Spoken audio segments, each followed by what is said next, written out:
We're fortunate to get to spend some time talking to Taylor Allgaier today. Taylor graduated the same year as Mr. Wynn, for those of you that want to kind of make a connection there. Um, and Taylor was one of my students in some of my business classes. And I'd like to just start, Taylor, by thanking you for doing this with us and ask if you wouldn't mind to share about your high school experience at Marion High School. Yeah, so I graduated in '07 with Mr. Wynn, which seems like forever ago, which I guess it was 13 years, so it was forever ago. Life flies by pretty quick. For those of you that don't know, once high school ends, it's kind of wham, you're an adult. So it hits you pretty quick. Uh, to talk about high school a little bit, I was involved with FBLA, FCA, a few other different clubs here and there. I remember those two pretty I guess on the top of my head because I think I was there for all 4 years. So really enjoyed those clubs. Got to know quite a few people through that, and played football as well. Played a year of basketball, a year of soccer. So tried to get my hands in everything I could to get the full experience. But I'm definitely one of those people. My wife um, kind of gives me some flack about it, but that enjoyed high school a lot. I think I would go back in a heartbeat. I don't know if everybody could say that, but Mrs. Hudgens knows that my group of friends, we were tight and we still are. So it's something to be, fortunate with. I will say your class in particular, for the most part, I see a lot of you stay connected with each other, which I think is just really awesome. Yeah, To know, through Mike, I hear that you all still regularly get together and are a part of each other's lives, and watching each other get married and have children and things like that. It's really neat to see you all still involved with each other's lives. That's really, really cool. for sure. So now then, once you graduated, would you mind to share kind of your career path from Marion High School to where you are today and the job that you're in now? Yeah, so I went to SAUE up in Edwardsville. Me and a few friends from high school decided, hey, let's see if we can get away from home for a little bit and kind of see what life's like. So that was an adventure the first couple years, being alone, being away from the parents. So went up there, didn't really know what I was going to do. I kind of thought about accounting first of all, because I know we had several accounting classes in high school.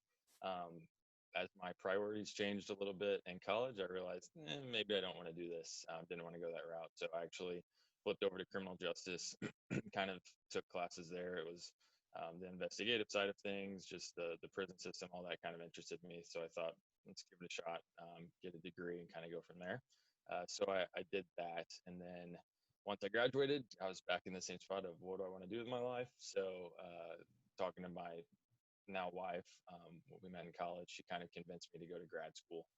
So I went to grad school at SAUE in the Public Administration Policy Analysis Program, so MPA.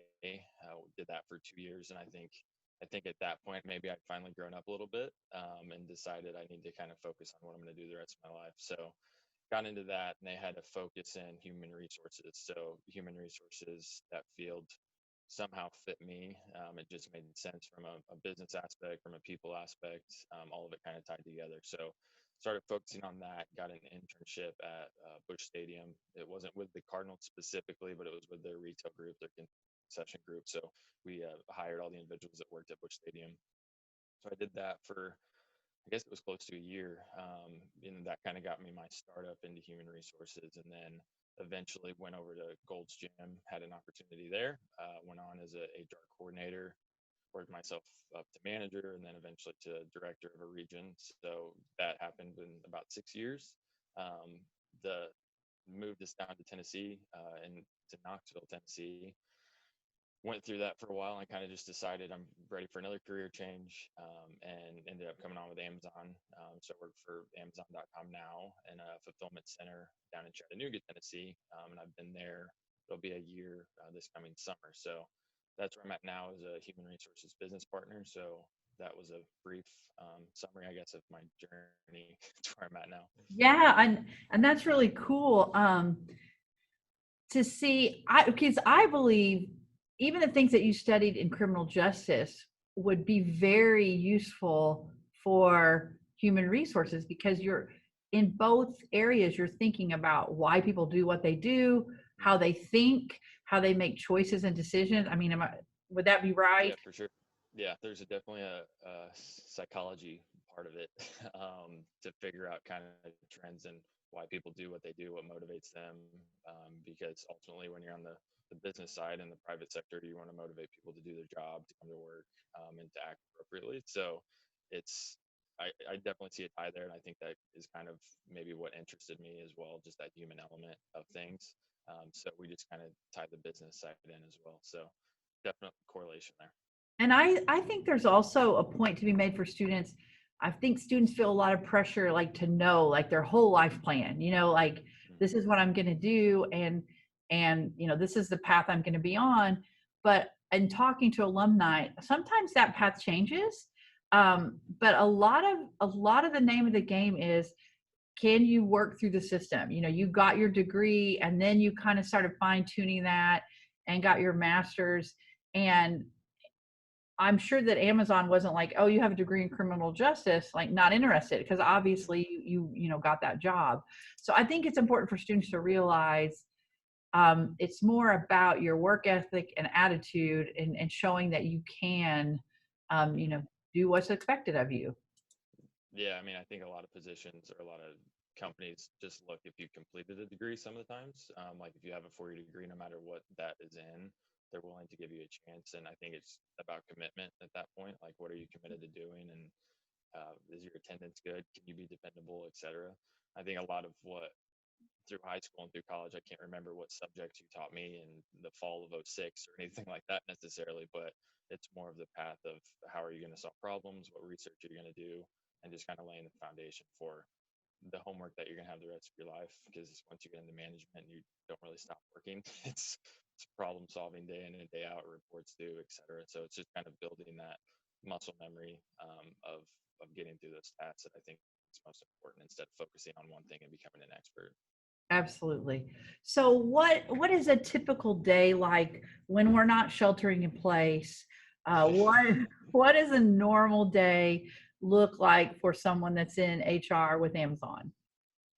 Yeah, so Amazon is one of those businesses that hasn't stopped with the pandemic, so we're still there every day, kind of cranking things out. But um, you know, daily it's you have those first couple hours of emails that you're going through, just trying to catch up from the day before, see kind of what's going on.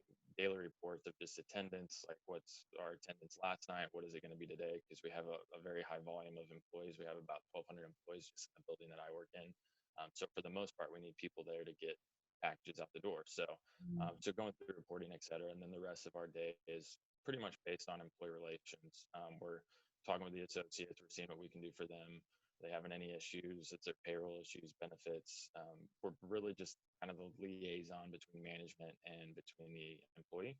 So we're just trying to bridge those gaps. I mean, management, the operations team, they're working on volume, they're working on numbers, getting things out, getting things in, kind of thing. So we're there to make sure the associates, the employees feel like they're we care about them. I know management does care about them too, but that's really our main focus is the employees and just helping solve problems that they have. So every day it's different. That's kind of what I love about it too. You never know what you're going to walk into. There's stories that I have from my career so far, my short career that I'm not going to share on here, but maybe I'll write a book one day. That's So a you just great never idea. know. Yeah, you never know what you're going to get into, which is also something that I love about the field. Yeah, you probably get to hear some very personal stories sometimes. Yeah, yeah, we the psychology part really comes in play. We're not counselors, but sometimes you feel like a counselor. Just some people just need to vent. They need someone to talk to, and that's easy for the human resources professional to be a part of in any business. So Absolutely. it's interesting. So, are you involved in any training aspects or developing training for employees when they're hired, or is there someone else or another department that does that?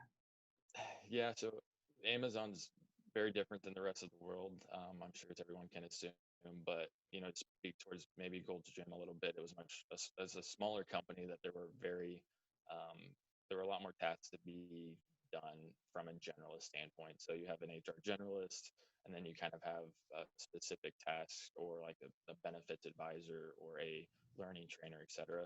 So from a Gold Gym perspective, you know, as a generalist, as a director, I was involved in the training, the new hire orientations, the payroll, the benefits. I kind of had my hand in everything. When you move over to Amazon, a much larger company, it's a lot more centralized. So we have a learning team that actually all they do is training, all they do is new hire orientations. You have a benefits team that all they do is benefits. So I'm kind of there to help bridge it all together for the most part. So I work with the learning team, I work with the benefits team, I work with payroll, and really I'm there to help interpret a lot of those things with the employees because it's a lot of information to hold on to, especially when you're coming in and it's a new world. So so we have different specializations that Amazon does to recruiting and all of that stuff. So it's a different ball game when you get to a company with 600,000 employees for sure. I cannot imagine. I really can't. So, what are the skill sets? I mean, I feel like you've already kind of talked about, psychology, communication.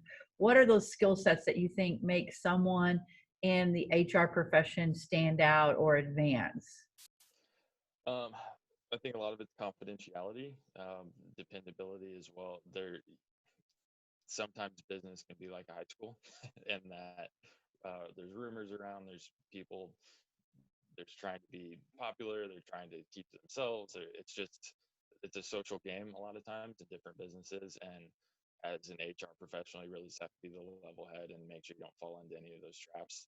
Um, so I think that's a huge part of advancing your career. You have to be someone that's dependable, can keep information private, and you're really out for the best interest of everyone around you.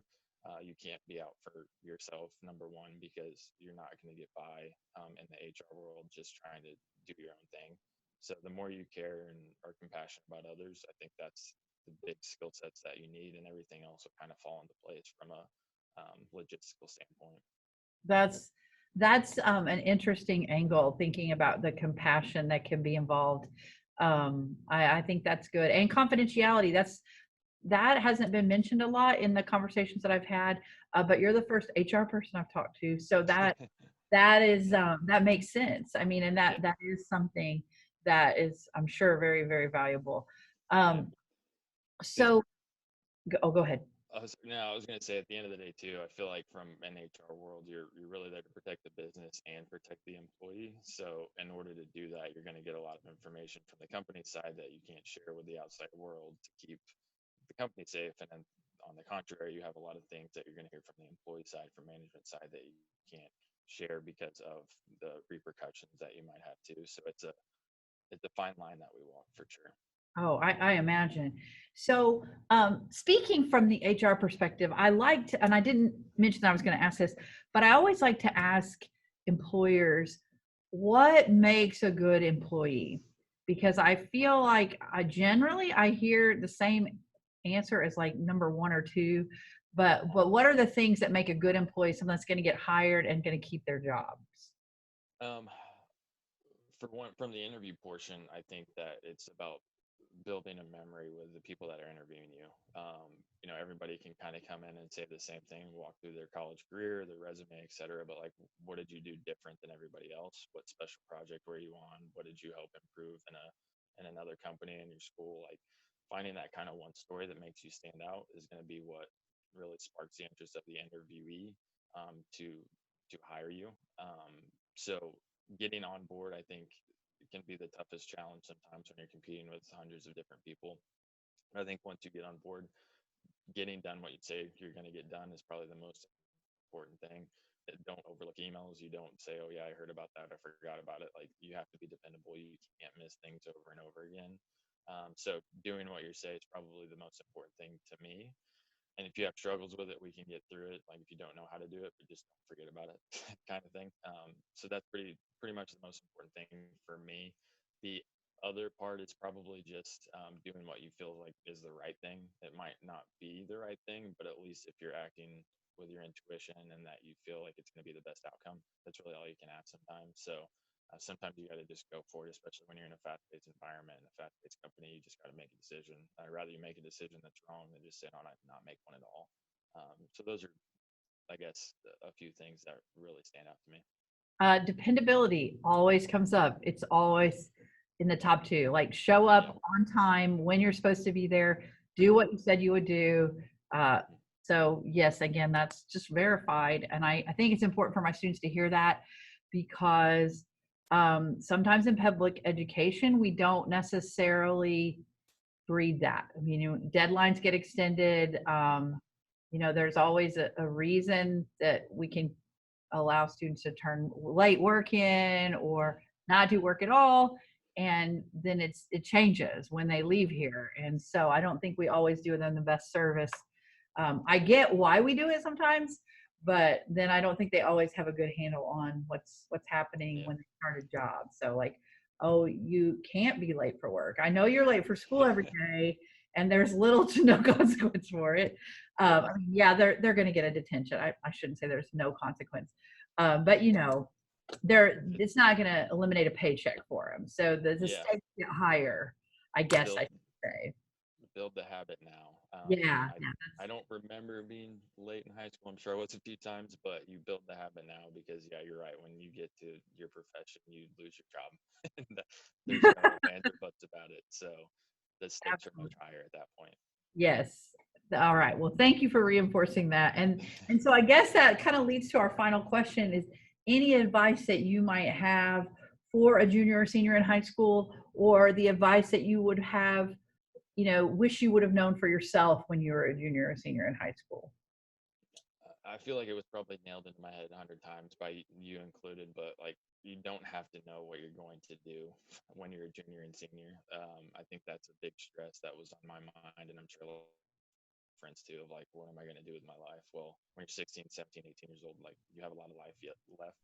So get to college and kind of figure it out from there, or don't go to college and get certified in something else. And there's a lot of different avenues you can take. College isn't for everybody, and I think that was a big portion that I learned as well. Obviously, I went to college, but college isn't a necessity for everyone. They can go down a different path, and that's okay too. So just don't freak yourself out not knowing what you're going to do because it's going to change 100 times over the next couple years, anyways. Yeah, I agree. I think it's so important to just kind of think about what you enjoy and what you're passionate about, or just kind of your skill sets that seem to come natural to you, and play on your strengths. Mm, And there is a lot of pressure, I think, for students today to figure everything out and know everything. Um, but I've heard this more than once consistently that like it'll be okay. Our plans don't always work out anyway, so yeah. just being able to kind of bounce back when things don't go as you planned is also Mhm. very important. Yeah, I feel like I had and might have been just my own mindset, but I had 20 different professions that I had to choose from. And that's not the case. There's thousands. And it's like it doesn't click, or I didn't realize that until you started kind of getting in the workforce and realizing, especially with a company like Amazon, there's 600,000 employees, there's thousands of different jobs that you can take and you can branch off with. And you don't really understand that. I didn't understand that at least through high school. So it's not a playbook of 20 different jobs that you have to choose from. There's a lot of different ways you can go. That's true. And we think about it, and the business model for Amazon wasn't even around when Yeah, you were, like in kindergarten picking, what you were going to be for career day or whatever. yeah, exactly. So I mean, HR was there, but still, yet it's true. Industries change, business models change, and new things tend to emerge, and just having those skills that are transferable are so important. So. Definitely. Well, I cannot thank you enough for being with me today with our students. I'm going to share this, and I know they'll get a lot from it. And it was just really good to catch up with you today, Taylor. For Thank you so sure. much. Thanks. It was a pleasure. I enjoyed it.